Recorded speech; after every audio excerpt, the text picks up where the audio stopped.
Yeah, well, thank you very much, Jameer, Matthew, Gil, for organizing this exciting meeting, for inviting me to speak here. So I do apologize. I changed the title well, the content a little bit. I made the talk a little more general. Part of the reason is that I noticed that the title of the conference is Quantum Design, and I don't know what that is. So I'm here to learn. Anyway, so I'm going to... OK, all right. So yeah, so what is sort of, let me just start sort of by formulating some basically big questions that are motivating us to do this research.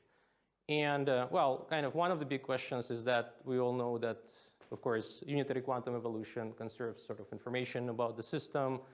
But on the other hand, our everyday experience and laboratory experiments tell us that most systems thermalize and completely lose information about initial states. So this process of thermalization is an interesting one. So, and there is a big question, how exactly reversible unitary laws of quantum mechanics lead to an irreversible thermal state in the end of the day. And there are many versions of this question, one of them being black hole information paradox, but you can ask this question just about anything. And the reason I think this is also of relevance to this conference is that when you look at these large quantum computing architecture, quantum circuits, well, they are many-body quantum systems.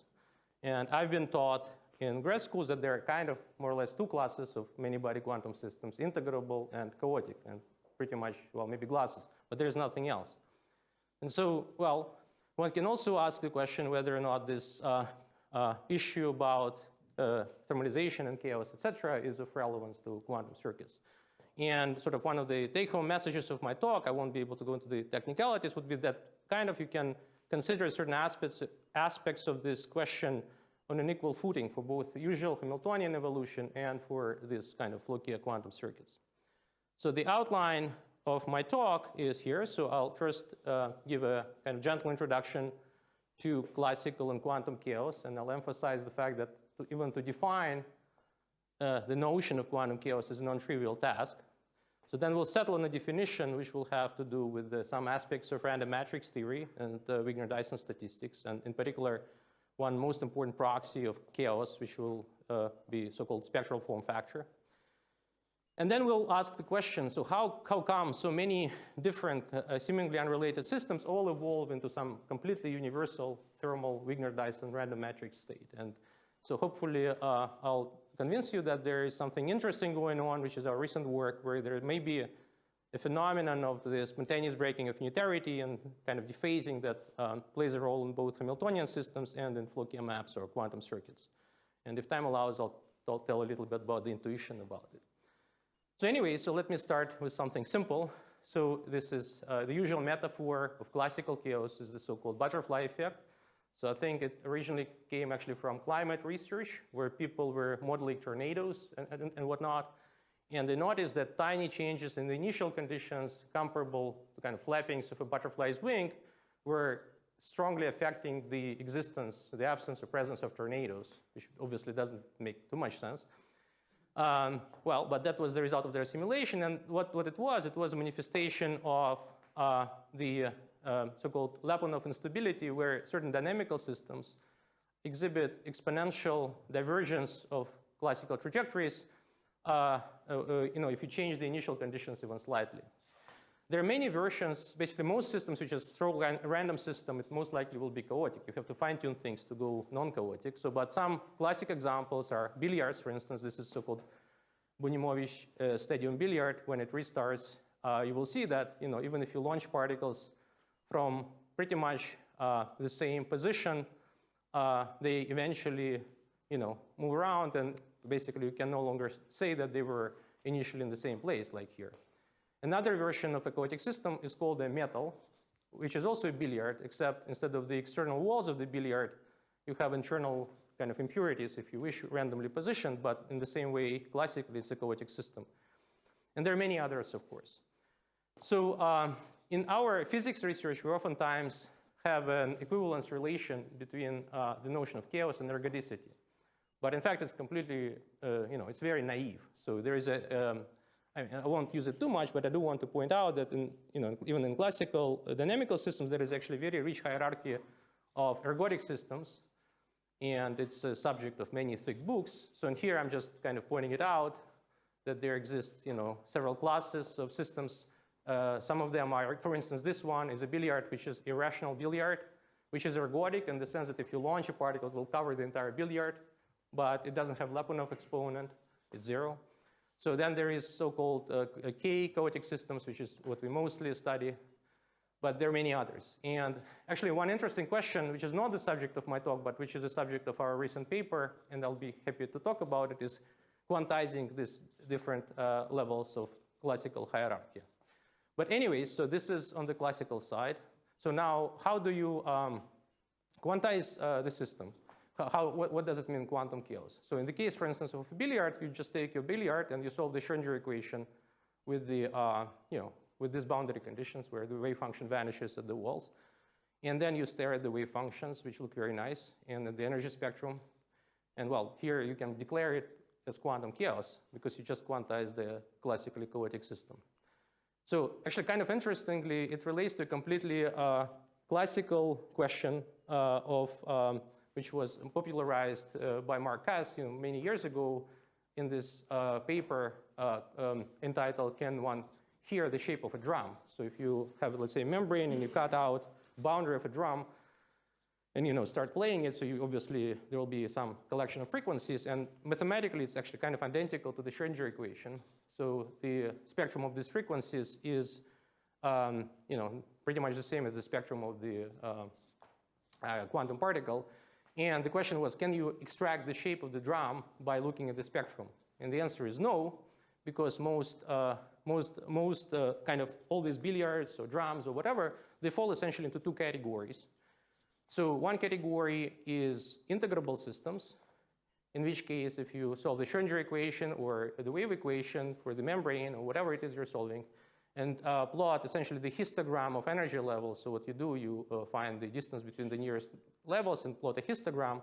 For integrable system, you will find this so-called Poisson distribution of energy level spacings, which goes under the name of Berry-Tabor conjecture. And for chaotic systems, you are universally gonna get so-called Wigner-Dyson level statistics, and this conjecture that quantizing a classically chaotic system, K-chaotic system results in Wigner-Dyson goes under the name of BGS, Bahigas-Giannoni-Schmidt conjecture. So anyways, so then there is a question on how do you find quantum chaos? So as I said, so one kind of stupid way of doing so is just saying, well, let me take a classically chaotic model, quantize it, call it quantum chaotic. Well, so then there is another one which is motivated by what I just showed. You can take a system which may or may not even have a classical limit, look at solve the Schrödinger equation, basically look at the level statistics, and if it shows Wigner-Dyson, you will declare it quantum chaotic. And then also I'll mention in passing, even though it's not the subject of this talk, so there is a kind of quote-unquote new diagnostic introduced by Kitaev, Stanford, Maldacena, and others based on the so-called out-of-time order correlator, which is an attempt to generalize Lyapunov exponent to quantum systems. So let me just kind of take a brief mention of that, and then we're going to settle on the Wigner-Dyson definition and go with it. So anyway, so there are three definitions, which means it actually doesn't make sense unless they're all consistent. So you have to choose, and there is no universal choice. So now a few words about this O-talk. So it was actually introduced by my late advisor Larkin many years ago in '68 in the context of some rather pedestrian paper on superconductivity, where they were just talking about electrons moving around basically in the metal, and they found naturally such an object, x of t Heisenberg operator of position, p momentum squared commutator. And so if you look at this object, so we know that momentum operator is the derivative of the position. So it's kind of sensitivity of where you are at time t to where you were at time 0. So which is almost the classical, well, identical to what we would want to call Lyapunov exponent, right? So, and another definition that was sort of has been popularized recently is that if you have a system which shows exponential behavior of such a out-of-time order correlator, so then you would declare the system quantum chaotic. And you can do so for single particle systems, for many body systems, also for quantum circuits. In fact, one of the Google experiments sort of tried to measure it and did measure it, although I'm not sure why. It's interesting, but anyways. So, well, so there are three definitions. And, well, they make sense if they are actually equivalent. So, and, well, one can try different systems and see if it's the case. So, for instance, here, what's plotted is just a simple numerical simulation I did on my laptop. You know, if you take, classically chaotic Bunimovich billiard, plot the Wigner-Dyson level statistics, model some symmetries, so you will find Wigner-Dyson, which is good. You can also try to explore, let's say, out-of-time autocorrelator. What you do, you create an initial condition, which is a wave packet, very strongly localized wave packet, and you launch it. And it first moves like a classical particle does. And then the wave packet spreads. When it spreads about the system size, it's called Ehrenfest time. And if you kind of rerun it, oops, sorry about that. So there is an initial time scale where it's moving like classical particle. Indeed, you can calculate the out-of-time autocorrelator in the logarithmic scale here, so it shows exponential growth. So in this example, we confirm that three definitions are equivalent. However, one can also show on many examples now that this out-of-time autocorrelator is actually not a good definition. So in particular, we had this paper with Leonid Bunimovich, actually after whom the billiard is named. I'd been under the impression that he was a 19th century mathematician.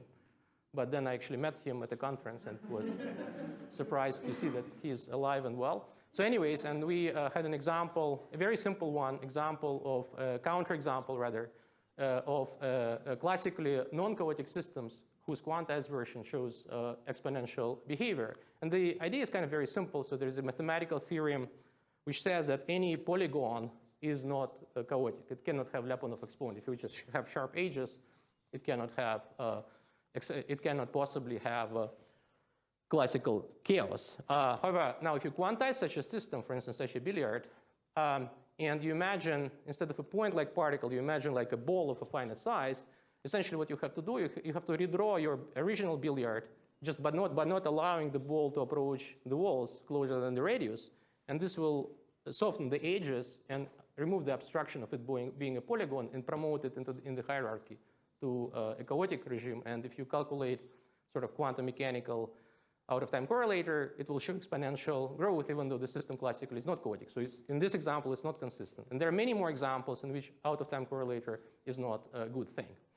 Anyways, now that I demolished, hopefully, OTOC, so we can kind of focus on a less biased approach to defining and describing quantum chaos, which has been sort of the right one, I think, from the outset, which is through the level statistics.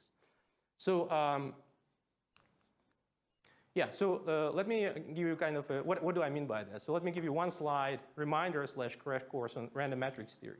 So say we have a random matrix, which in my case will be a Hamiltonian or maybe unitary operator in my circuit or whatever. So, and let's say, if you have such a Gaussian distribution function, H is a matrix, and this is so-called Haar measure, which is basically just a bunch of a product of all independent matrix elements. So this distribution is kind of useless, it contains too much information. What we really care about is the distribution of its eigenvalues. Well, to do so, you have to diagonalize your matrix, which you do by applying unitary transformation with some angles. And you kind of integrate out these angles and end up with only distribution of eigenvalues. And obviously, you also will get a Jacobian of this transformation. And if you perform this exercise, which is done in textbooks, so you will get what's called Wigner-Dyson level statistics. It's very easy to see the most important part of this thing, namely the level repulsion. Level repulsion means that if you have a random matrix, you basically have zero probability of having two levels exactly the same. So the reason here is that suppose you do have two levels exactly the same, then any unitary matrix diagonalizes your Hamiltonian because it's already diagonal, and therefore the Jacobian, which is the derivative, is zero. So anyways, one can actually easily derive it on one piece of paper, and that's what's called Wigner-Dyson. And we're going to say, well, system is chaotic if it has such a statistics. But it still contains too much information because if you have 10 to the 23 particles, you don't want to deal with 10 to the 23 variables. And what people usually do, they integrate out kind of subset of these energy levels and deal with correlation functions of these energy level statistics. The simplest one is if you just integrate everything but one, which is called density of states. It's how likely you are to have energy in a certain, with a certain value. And that's called Wigner's semicircle law, which looks like that. And then there is the most important one that I actually care about, which is two-level correlation function. It probes rigidity of the energy levels.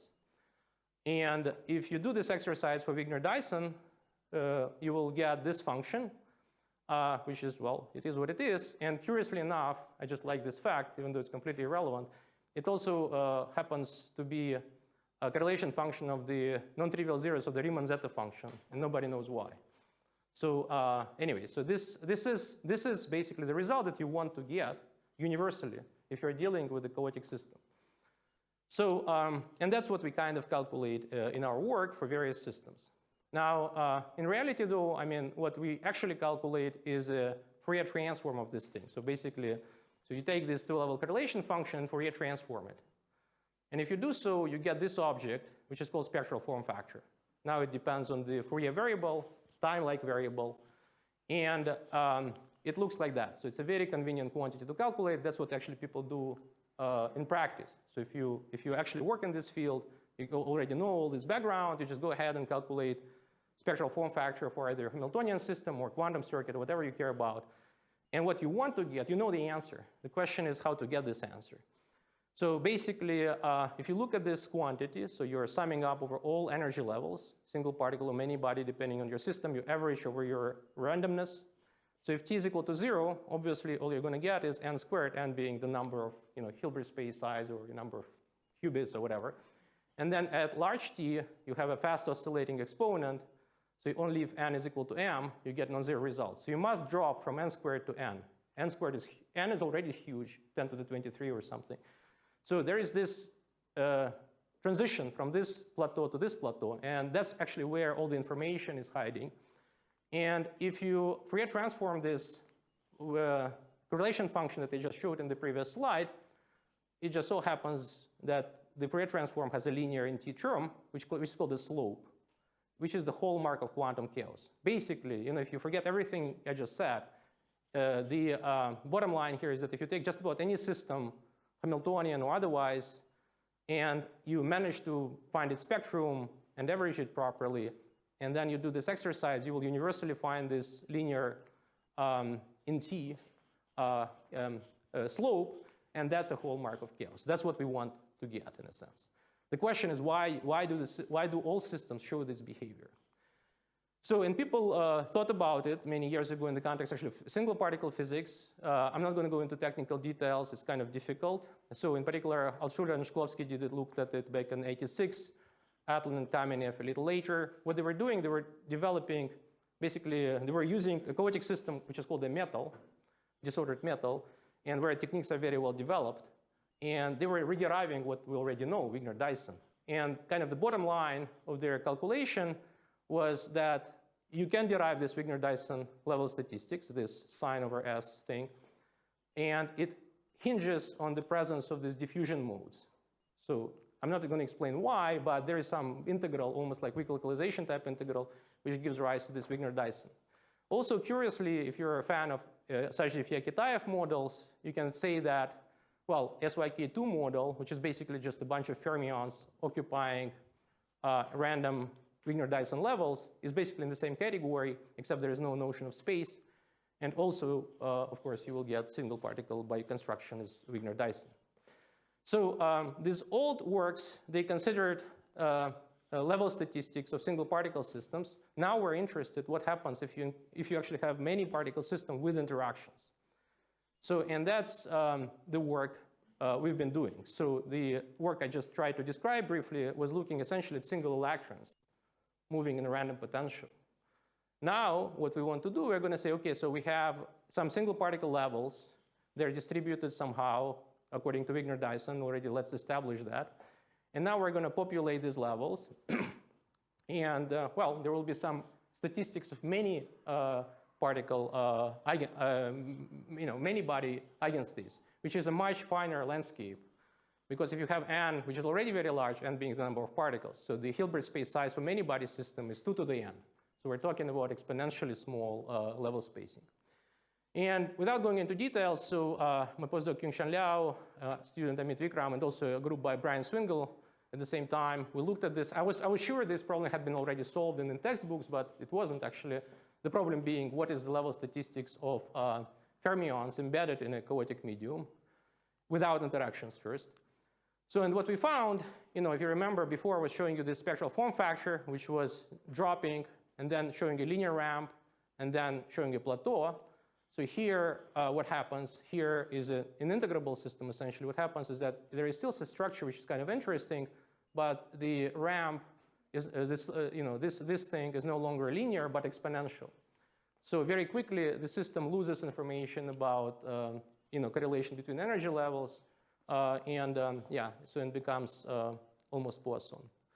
Now, the main question, to which unfortunately I will have very little time to discuss, is that how exactly this behavior, which is basically integrable behavior, changes when you introduce interactions. So how interacting many-body systems develop Wigner-Dyson level statistics. That's a very interesting and difficult question. And, and one can choose the proper model for that. So there are many interesting models, including, let's say, SPICE-JGU model, et cetera. But the models we looked at, there are two kinds of models. I'll just formulate the models and maybe show the results. So one model essentially is a model where you have particles populating random levels of a Wigner-Dyson matrix and interacting somehow. So basically, think about just, I don't know, normal metal with interactions. That's what it is. That's model number one. And then we also want to calculate this spectral form factor. Well, and actually it turns out that quantum circuits are actually in the same category, it turns out. I'll explain this and then maybe show the results. So I'll need a few more minutes for that. So, again, from my perspective, when I look at it, so I don't see a major difference between just having a many-body system, which I'm used to, and a quantum circuit. So say we have a Floquet quantum circuit, and could be whatever. So I mean, just there's some random choices. And what you do, well, you choose your kind of gates, and you keep repeating them. It's a Floquet system. And then you can characterize the property of this circuit by looking at the level statistics. So there is no Hamiltonian here, but there is still a Floquet operator, which is basically all this stuff that you repeat every period. And if you do this calculation for, let's just even a single matrix, so you will get actually a very similar behavior with the spectral form factor. So, and by the way, so with Peter Zoller, so we recently published the PRX on how to measure it, and even Chris, I guess, Monroe and INQ people have made some progress in trying to or observe it in their platform. But again, from my perspective, I want to kind of take a step back and look at this system, at these systems as just one entity and see why do they all show this behavior. And well, I don't have time for that. It seems, but we developed a field theory of basically both these Hamiltonian systems and can you give me 5 minutes? Okay, fine. So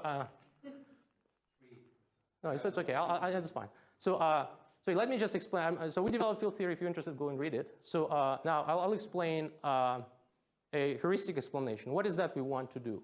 We want to explain why non-interacting system shows exponential ramp or loss of correlations. T is kind of inverse proportion to the level spacing. And all systems, essentially with interactions modulo integrable systems, show a linear ramp, which is the proxy for being quantum chaotic, thermalizing, etc.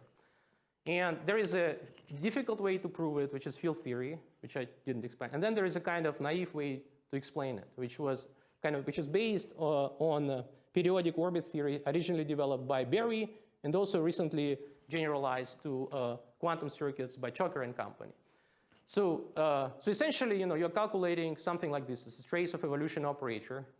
And well, you can write it as a path integral, and you have these loops, right? Because you have to go, it's a trace. You have to go to the same point. And there is an obvious thing that happens, that you have kind of some of different paths, and interference of these paths usually self-averages. But if you translate your system basically by time, you choose a different initial point, well, it's kind of a different periodic orbit, and it perfectly interferes with itself. That's where actually linear T term comes from. It's almost like in the weak localization theory, except here you're not, you're moving around your initial point, and that's your linear T ramp, which gives you quantum chaos, which is kind of why it's so interesting and so universal. If you have many body system now, so you have many particles which are all going in circles, you're calculating these loops. If they don't talk to each other, so there will be independent periodicity. So you can translate each particle. You can choose any initial point, and you will get an exponential ramp. So basically, it has to do with some energy conservation of individual particles. But if you include interactions, so this conservation law is broken. The only thing you have is a global time translation, and that's how you recover many-body quantum chaos. So yeah, sadly, I didn't have time to, I didn't prepare very well the timing, so I didn't have time to discuss the interesting part. So where we found that in order to get the result right in the field theory language, you have to introduce a little bit of non-unitarity in the system. It matters if you're talking on your cell phone and next to your quantum circuit or whatever, or if it's doing its own unitary evolution and in a perfect world. So the results are completely different. So, and this is one result which we published in, very recently. So then the second one I briefly mentioned is this kind of interaction-induced dephasing, which gives rise to this universal behavior. And maybe I'll just end with a question. So I mean, if we do view many-body quantum chaos, basically it's a universal phenomenon for Hamiltonian systems and Floquet maps, isn't it actually a concern for quantum computing architectures? Why wouldn't they just thermalize if you start growing them? So I actually don't understand why not. But maybe there is a good reason for that. So with this, I apologize for running a little over time. And well, thank you for your attention.